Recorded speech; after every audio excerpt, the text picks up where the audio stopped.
From the Maine Public Radio studios, I'm Jennifer Rooks, and this is a special Your Vote 2018 Maine Calling. My guest this half hour is Eric Brakey, who is the Republican candidate for U.S. Senate. What questions do you have for him? Our phone number 1-800-399-3566. You can send a brief email to talk@mainepublic.org, tweet at Maine Calling, or post to the Maine Calling Facebook page. Welcome to Maine Calling, Eric. Good afternoon, Jennifer. Thank you so much for having me. Well, thank you for being here. I'll start with the big question. Why are you running? I'm running because I believe that as Maine people, we deserve a better deal. Washington, D.C. is now the richest region in America. The 5 richest counties in America are all suburbs surrounding Washington, D.C., where the average income is twice that of what Maine people earn. And yet, what do they produce in Washington, D.C.? Nothing. They're not known for manufacturing or agriculture or finance. They're really good at one thing, though, and that's stealing from the rest of us. Hardworking Maine people are paying exorbitant taxes to Washington, D.C., and not just the direct taxes. It's the robbing of our futures through the debts that are accumulated, the robbing of our retirements through the trillions of dollars that are printed. We are working very hard so that Washington, D.C. can live very well, and we need to change that. So I'm proposing a better deal for Maine. That means better jobs so our kids can stay here, better health care so we can finally afford it, more freedom, and less Washington politics interfering with our life. Eric Brakey, what's the biggest issue facing the constituents of your district, and how will you address it if elected?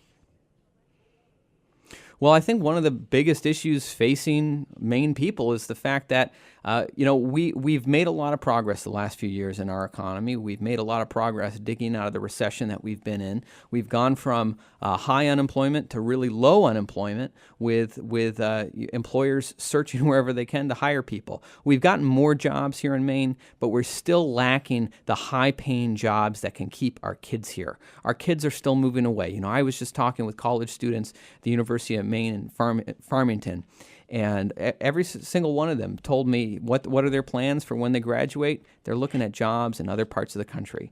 We need to attract high-paying jobs here so our kids can stay here. And that means we need to lift the boot of big government of Washington, D.C. off of our economy. We need to cut taxes further. We need to get rid of the strangling regulations that are strangling our small businesses. We need to end this practice in Washington, D.C. of them taking our money and handing out to well-connected special interests. That's what we need to create better jobs. We need less Washington, D.C. telling us how to do it. We need less of them taking from us. We need to keep more in our economy so we can create better paying jobs here. What, if anything, needs to be done about the partisan divide in our state and nation? I'm known in the Maine Senate as an incredibly principled person. I lead with my principles, which is our Constitution and liberty for all people. And I'm also known as someone who, because I follow my principles, I don't follow party leadership. I don't follow special interests. I follow the Constitution that I swore an oath to uphold, and I will follow that to work with anyone on any areas of common ground. I have one of the most independent voting records in the Maine Senate, one of the most bipartisan. I'll work with, when it comes to, I led bipartisan coalitions to pass constitutional carry to get our Second Amendment rights back. I led bipartisan coalitions to reform welfare, to expand medical cannabis laws in the state, to have more freedom there. I am always someone who is willing to reach across the aisle and work with anyone on areas of common ground. Eric Brakey, should access to affordable health care be a national priority? And if so, what should Congress do to ensure it? Absolutely, it needs to be a priority. Now, of course, the dispute is, how do you achieve that? There are some who argue that, we need to get big government more involved in our lives, dictating our health care, running our health care system. I think that's a road to disaster, a road to serfdom. I think the way that we get affordable health care for Maine people is we have to recognize what the problem is. The problem is the middlemen standing between us and our doctors, the big insurance companies and the big government bureaucracies. We need to empower regular people to elbow past those middlemen, restore that direct doctor-patient relationship, and we can do that with things like allowing people to save their money tax-free for healthcare costs through healthcare savings accounts. We can do that by giving us our freedom back again to be be able to buy insurance across state lines. We can do that by getting our freedom to be able to collectively bargain with insurance companies through health associations to increase our purchasing power and our leverage when we're working to negotiate for better rates. There are a lot of market-driven solutions that we can focus on that will empower regular people to be more in control of their health care. If elected to the Senate, on what committee or committees would you like to serve and why? Well, there's certainly, I've served as the Senate chairman for the Health and Human Services Committee here in Augusta for the last 4 years, and I've done a lot of work on welfare reform, a lot of work on increasing healthcare choice for Maine people. I certainly would love to work on those issues on the national level as well. I think that we do have a real healthcare crisis, and there has been a real shortage of ideas, market-driven ideas for how we're going to fix this. So I'd like to play a role in that regard, just as I have on the state level. All right. Well, as you may know, we have had people calling in with voicemail questions for the candidates, and we're going to go to one of those right now. Hello, this is Pat, and I'm from Augusta. Approximately 30% of Mainers 65 and older on Social Security have no other source of income. What steps will you take to protect Social Security without privatizing it so that those Mainers can continue to receive their guaranteed benefit for which they've worked throughout their working years? Thank you. Yeah, that's a great question. And I know for so many of our seniors on fixed incomes relying on Social Security, it's a very scary issue, especially as we've gotten news just in the last half year from the Social Security trustees that Social Security is scheduled to be insolvent within the next 20 years if nothing is done. We do have a big problem here, and the problem is politicians in Washington, D.C., like Angus King, who have voted to take money out of the Social Security fund to fund pet projects. So here are some of the things we need to do. One, we need to take Social Security out of the hands of the politicians. We need to put that in a lockbox that the politicians can't touch, so they can't take money out and put IOUs in there like they've done. Second of all, we should remove all taxes on Social Security income because that was your money that you earned in the first place. You paid taxes on it when you earned it the first time. Why in the world should you have to pay taxes when you just get your own money back? And the third thing is we need to look at other places in the budget where we can cut spending to shore up the promises we've made for our seniors right now. Personally, I would look at a lot of the overseas spending. We spend trillions and trillions of dollars overseas, oftentimes in wars that have gone on for far too long. We've been in Afghanistan for 17 years now. We send billions of dollars abroad to countries that don't like us very much, and we subsidize the national security of very wealthy countries who could do more for themselves. I'd like to bring that money home. I'd like to invest it in important priorities here in America, like making sure that we keep our promises to our seniors through Social Security. And here is another voicemail question. Hi, my name is Catherine. I'm calling from West Gardner, Maine. So I recently was driving through Augusta, and I happened to see some supporters of Mr. Brakey on the side of the road wearing Brakey 2018 T-shirts and holding up signs that said, "Brakey is Trump strong," quote unquote. And my question is, does Mr. Brakey agree 100% with the actions of the Trump administration / the agenda of the Trump administration, 100% no holds barred, or are there aspects of either the Trump administration's actions or the president's agenda with which Mr. Brakey disagrees? Thank you for taking my question. Yeah, it's a good question. I will say I can't think of a single person in this world I agree with 100% of the time, and that includes our president. I think if anyone agrees with someone 100% of the time, they're not being a very independent thinker. I will say I do largely support the president. I think largely he's doing a very good job. I think that passing one of the largest tax cuts in American history, which has led to a tremendous economic growth in our country, including in Maine. I think that was great. I think that his appointments to the courts, judges who have been more originalist in their view of the Constitution, that it means what it says, and we shouldn't have activist judges writing our laws from the bench. I think he's done a fine job there, and I think he's done an amazing job engaging diplomatically with countries like Korea, working towards denuclearization and and peace in those areas that we haven't seen in over half a century. So I think he's doing a fine job. Are there areas where we disagree? Certainly.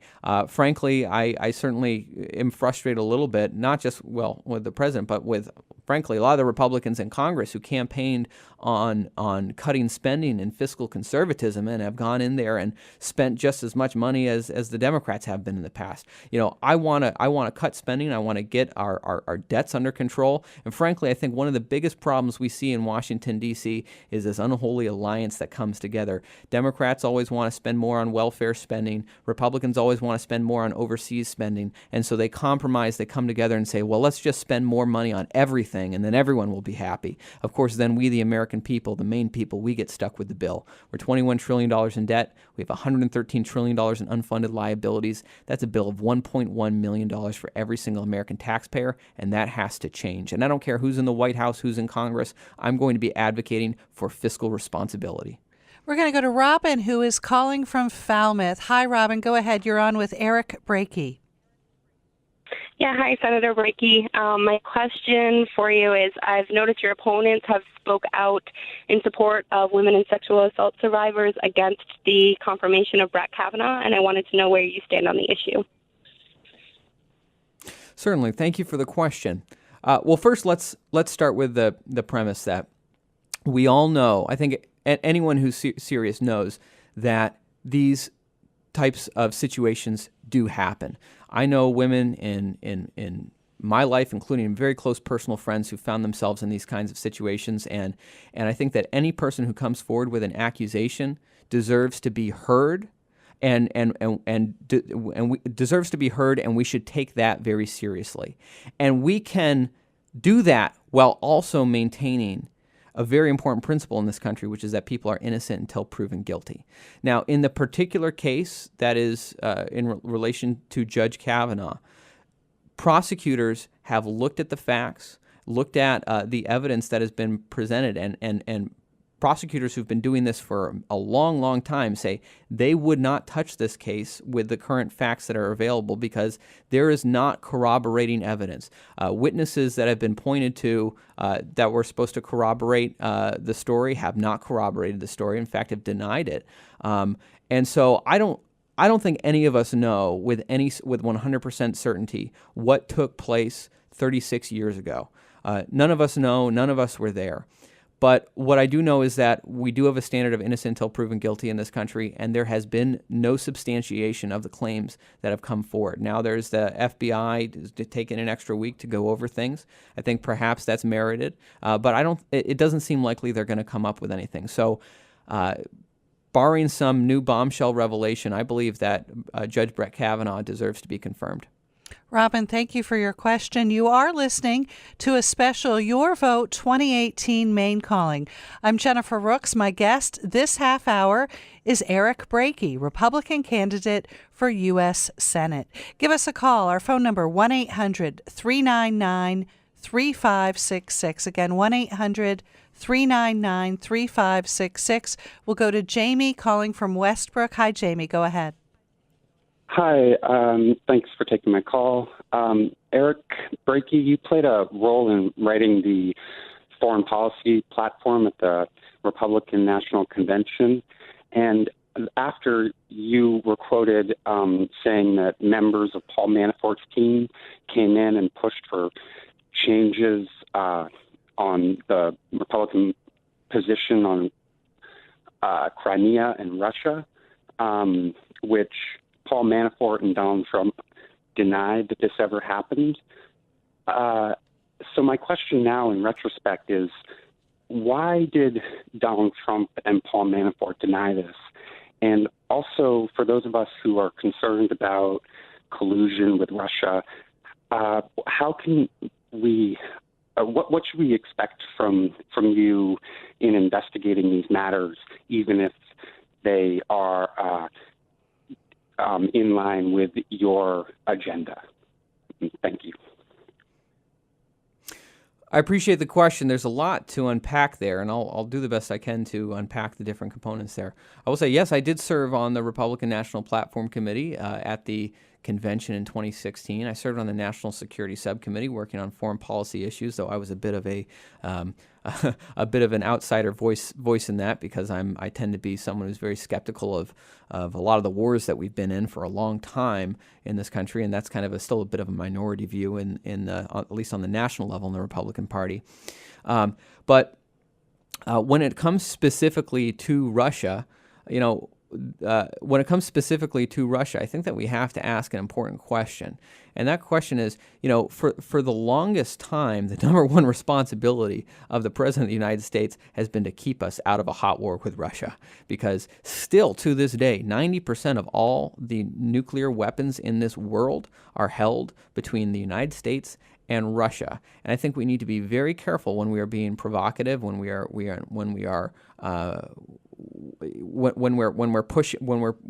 pushing aggressively against an armed nuclear power. I'm for talk. I'm for diplomacy. I think that President Trump has been engaged in talk and diplomacy with Russia, and I think that's a good thing. As far as what happened or didn't happen, we don't know all the facts yet in the 2016 election. I mean, so far, I think the only thing that's been proven is that there were Facebook memes. But let's say potentially there was more than that. Let's say that we should take every step that we can to secure our elections, our voting process.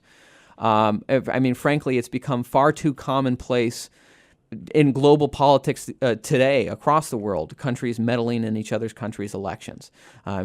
Frankly, Barack Obama did it with the elections in Israel. He used American taxpayer money to try to influence the outcome there against Benjamin Netanyahu. This has become far too commonplace. It's part of geopolitical politics these days. For our part, we need to secure our elections. There are many things we can do there. One of the things we can do is one of the things I like here in Maine that helps make sure our process is still very secure is we're one of the few states that still uses paper ballots. No computer can hack a paper ballot. I think that other states should probably follow suit. It's a more secure system. It's trackable, traceable, and then there are other things that we can explore, like using new emerging technologies like unhackable blockchain systems that can help secure our election process and make it more transparent. There are things we can do with technology to be on the defense against election meddling from any country, from anyone, whether they're outside this country or inside this country. It's important to secure our elections. If we don't have secure elections, then, well, we're in trouble. All right. Thank you for your question. Jamie, another voicemail question. Hi, my name is Jackie, and I'm from the town of Hollowell. I'm a member of the Kennebec advocacy team. What would the candidate be able to do from the position that they're hoping to be elected to that could influence, reduce, stop our country's gun violence epidemic? Thank you. Well, thank you for the question. Of course, I'm certainly known in the Maine Senate as, I think one paper called me the biggest advocate of the Second Amendment in the entire legislature, because I champion and I built a bipartisan coalition to pass constitutional carry here in the state of Maine, which allows all law-abiding people in our state to be able to carry a concealed handgun without the need for a government permission slip. And I will say that when it comes to tackling violent crime in this country, I think that supporting the Second Amendment is the biggest thing we can do. Supporting our right of self-defense is the biggest thing we can do to make ourselves a more secure place. Maine is, with constitutional carry and some of the strongest Second Amendment protections in the country, is ranked the safest state in America with the #1 lowest violent crime rate. In fact, 4 out of the top 5 safest states in America all have constitutional carry. I think that many gun control policies are very well intended, but ultimately at the end of the day, criminals don't obey the laws. And you could hypothetically prohibit all firearms for everyone. There are always going to be black markets. People who are motivated to do harm to others find ways to get access to the tools to do that. But when you put these gun control policies in place, the people who you disarm are the law-abiding citizens, those who would use these tools for defensive purposes. So, and I think we've seen that across America. We can look in Chicago, where every gun control policy you can imagine has pretty much been put in place in Chicago, and yet it is one of the most violent places in America because the criminals don't obey the gun laws. So what can we do to stop gun violence? Protect the Second Amendment. An email from W. Allen. Please ask Eric Brakey if he believes the Bangor Daily News, the Portland Press, and other news organizations, if he believes that they are enemies of the people, as President Trump has said. And if he does not, will he tell President Trump that statements like that are a threat to our democracy?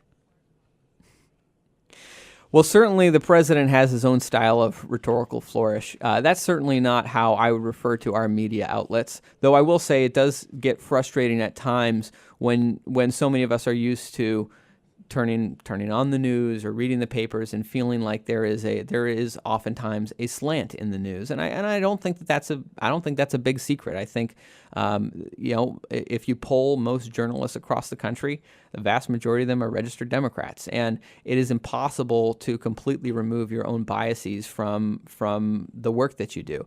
That's a simple fact. Are they the enemies of the people? No. I know many reporters in Maine. I know many reporters in Maine who are honest people, doing the best that they can, and they try to be as fair as they can be. Though there are biases out there, and we need to combat those biases whenever we can. We'll go to Chris, who's calling from Lewiston. Hi, Chris. Go ahead. Hi, Eric. Republicans like to say that one of the biggest problems for restarting business in the state is too many regulations. I'll say that I've run businesses from small businesses to a large airline with 90 employees, and the regulations monitored every single part down to the smallest bolt on the airplane, and they were necessary for the safety of everyone. They were owners, but they were necessary. If regulations are killing businesses in Maine, can you name 2 regulations that are killing businesses in Maine and how they're killing them and what you would do? Certainly. Well, first of all, let's get to the heart of what kind of regulations are. Certainly, there are regulations that are necessary, and then there are regulations that are unnecessary. I think that there's a big myth that big corporations hate regulation. In fact, oftentimes, as I've seen in government, big corporations are oftentimes the ones lobbying for regulations on their industry, because the big corporations tend to be the ones who can hire the lobbyists to write the regulations, and they will often have very expensive regulations put in place that they can afford to comply with, but small business competitors can't. So that's big business using big government to drive small business competitors out of the marketplace, and that goes on a lot more than you might think. So you asked for a few specific regulations. I'll point to one regulation I fought against very strongly in the Maine Senate as chairman for the Health and Human Services Committee. This is something we have in the state of Maine called the Certificate of Need requirement, where basically if you want to provide new healthcare services in an area, you essentially need to get permission from the government and permission from your competitors in order to be able to open up a new healthcare place to provide healthcare services or to expand existing healthcare services. This restricts businesses' abilities to expand, and frankly, it drives up the cost of healthcare. We've seen across America that states with certificate of need laws versus states without certificate of need laws. States with certificate of need laws, healthcare is significantly more expensive. Those are the kinds of things that I want to repeal on the national level. I want to repeal regulations that, frankly, benefit the big corporations and drive out of business the little guys. All right, thanks for your question. We'll go to an email from Dan. You are the Republican nominee to run for U.S. Senate. Why did you send out a campaign letter that implies you're an independent? Instead of signing the letter as Republican candidate for U.S. Senate, you signed it as a candidate for the U.S. Senate, a real independent voice for Maine with a capital I. Are you trying to mislead voters into thinking you're an independent? You say in the letter you support constitutional carry, welfare reform, and cracking down on voter fraud, and you are against federal spending and foreign aid. This is all standard Republican Party doctrine.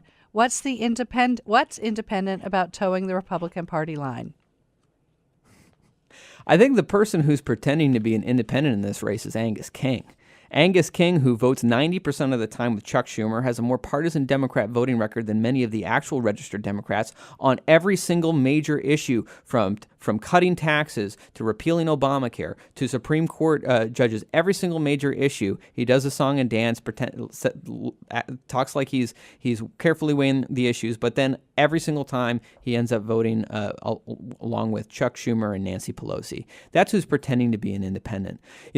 Independence shouldn't matter what the letter is next to your name. What should matter is what you do. As Maine people, we know that just because someone calls it maple syrup doesn't mean it's real maple syrup. And just because a politician calls himself independent doesn't mean they're really independent. Look at Angus King's record and then look at my record in the Maine Senate. I have one of the most independent voting records of anyone, Republican or Democrat, in the Maine Senate. I've worked with Republicans and Democrats to reform welfare, protect our Second Amendment rights. I've worked with Democrats to protect our Fourth Amendment rights, our right to privacy, our civil liberties, criminal justice reform, expanding medical cannabis. And there have been times when, I've stood all alone as the only person willing to stand up against handouts in corporate welfare handouts to the special interests. I think that's the measure of an independent, not the letter next to your name. It's what you do. And has Angus King ever stood by himself alone on any tough issue? I've never seen it. He is always toting the Democrat Party line. Well, I have consistently been a real independent voice in the Maine Senate. I'm going to be a real independent voice, regardless of any letter next to anyone's name. I'm going to be a real independent voice for Maine people in the U.S. Senate. All right, Sam from Winthrop, if you can ask your question in 10 seconds, go.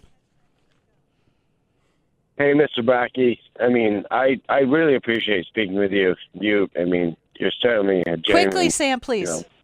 Quickly. Hey. Thank you, Sam. Hey, How about your views on marriage equality and the current situation we're going through right now? Okay, Eric, you've got about 15 seconds to answer. All right. I think that government should get out of people's bedrooms. It's none of their business. These issues should be decided on the state level. And frankly, limited government means government shouldn't be in our bedrooms, shouldn't be in our green rooms. It should be leaving us alone, and adults should be able to make their own choices. Sam, thank you for your question. And Eric Brakey, thank you for joining us today. Eric Brakey is the Republican candidate for U.S. Senate. Sandra Harris ran the board today, and we had additional help from John Bradford. You can find all of our Your Vote 2018 interviews, as well as more information on the Maine Public website. Today's broadcast will be on again tonight at 8. I'm Jennifer Rooks. You've been listening to Maine Calling.